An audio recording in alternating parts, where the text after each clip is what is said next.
বিবেকানন্দই কৈছিলে, খং নকৰিবা, নিজৰে সৰ্বনাশ হ'ব। অহংকাৰ নকৰিবা, পতন হ'ব।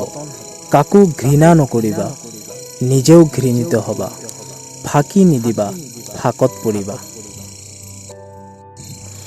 হজৰত মহম্মদে কৈছিলে, আজিৰ কাম কাইলৈ কৰিম বুলি থৈ নিদিবা, কাৰণ কাইলৈ তোমাৰ কি অৱস্থা হ'ব তুমি নাজানা।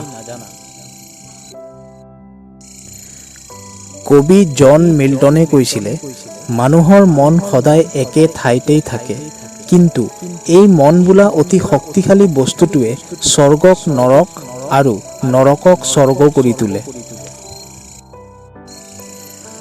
পিয়েৰ টেলহাৰ্ডে কৈছিলে, পৰিস্থিতি যিমানেই ভয় লগা নহওক কিয়, দৃঢ়তা আৰু আত্মবিশ্বাস থাকিলে জয়লাভ সুনিশ্চিত।